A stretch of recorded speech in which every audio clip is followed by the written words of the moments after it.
What is up guys, welcome back to the channel. Counter-Strike 2 is finally here guys, which means it's time for us to say goodbye to our beloved first-person shooter CSGO. Honestly, I cannot believe the game is completely gone. It's been a great game to run, especially if you have a very less capable system. But anyway guys, with the brand new Counter-Strike 2 launch, the game got improved tremendously on graphically and the gameplay wise, and with that the system requirement got an upgrade as well. If you're someone who used to run CSGO on a very low-end system back in the day, on very playable frame rate, I would say around 50-60 FPS.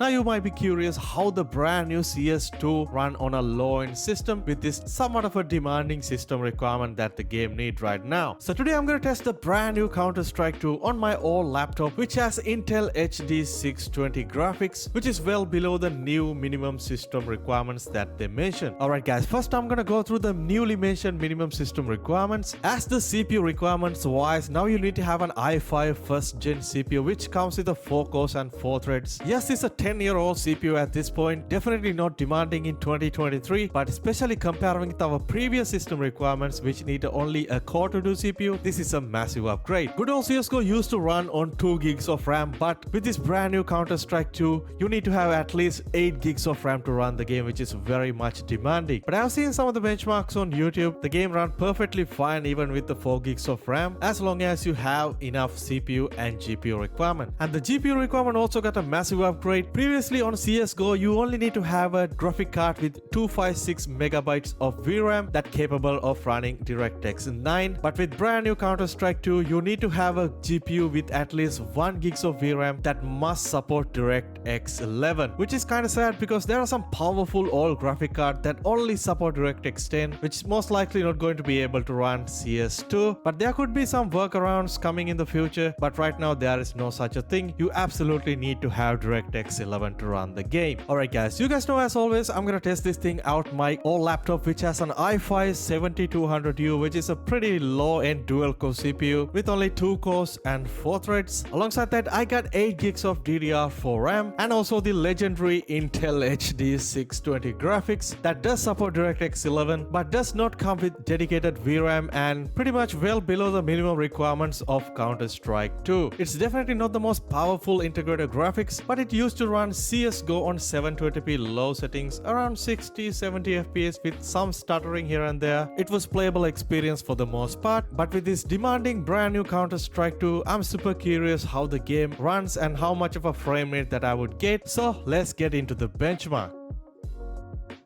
Alright guys, as you guys can see, I'm in the main menu right now and the MSI Afterburner running in the background, and I gotta mention few things. Currently I don't own a capture card, so I'm just going to use my phone to record the footage because I don't want to use OBS to record internally because it stresses up the CPU even more. So you guys can see the raw FPS numbers on the screen, and I hope you guys don't mind the poor video quality here. Alright, first of all I'm gonna run the game on 720p resolution on low settings, pretty much all the bells and whistles disable or set to low. And with this brand new Counter-Strike 2, they added AMD FSR to the game, which is very beneficial, especially if you're running the game on a very less capable system. So you can adjust the upscaling a little bit to get more performance. So I'm gonna keep it as it is on the balance settings, which is the recommended for my system.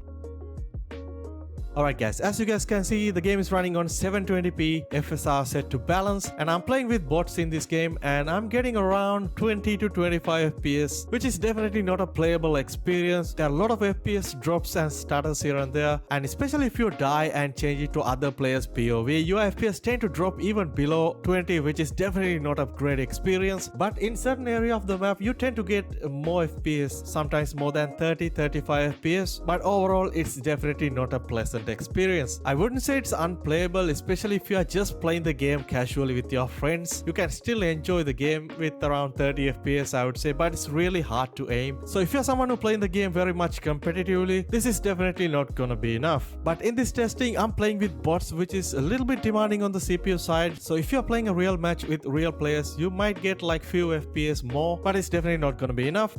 I also tried the FSR settings to quality, which honestly doesn't seem to change the frame rate that much, but visually the game looks a little bit better and a bit more sharper. I also tried to set it to performance mode, which I don't recommend because the visual quality is very bad and very much pixelated, very hard to see your enemies. So I would say balance and even quality mode is probably the way to go here. I also tried to benchmark some of the other maps in the game as well. First one is the brand new Inferno map, which seems to me a little bit demanding compared to Dust 2 and Mirage, and I got significantly more FPS drops and status in this map, which makes the game literally unplayable. And I also set to FSR to performance, but doesn't seem to help much either. The overall performance is very poor with lot of FPS drops and status. I also tried the Dust 2 map on 720p balance settings on very low, and performance is much better, very close to 30 FPS and very much playable experience compared to Inferno. I also tried to run the game on other aspect ratios, which is 4:3, and this time I set it to 1024:768 resolution, and the game seems to perform a little bit better compared to 720p. I'll be getting 30 FPS average for the most part, and some of the less demanding area of the map tends to give you 40-45 FPS, which is really good. So overall I would say it's a very much playable experience. I also tried the 800:600 resolution. The frame rate is much more smoother, but the overall visual quality seems to me is very much pixelated, and the overall frame rate is going to be very much consistent for the most part. There is very less FPS drop and status. If you're playing on these settings for a while, you definitely get used to it, but it's going to be a really hard time playing against real enemy players. Well, that's pretty much wrap up the video, guys. I just want to try the game out on this very low system and just want to show you guys the performance, the frame rate, and what kind of experience that you can get. So if you're someone who used to run CSGO on a very low end system, and drop a comment down below what is your experience right now with the brand new Counter-Strike 2 and how much of a frame rate that you are getting, and also share your overall thoughts about this brand new Counter-Strike 2. So guys, if this video helpful to you in some way, definitely go ahead and drop a like on the video and also subscribe. I'll catch you guys soon in my next video.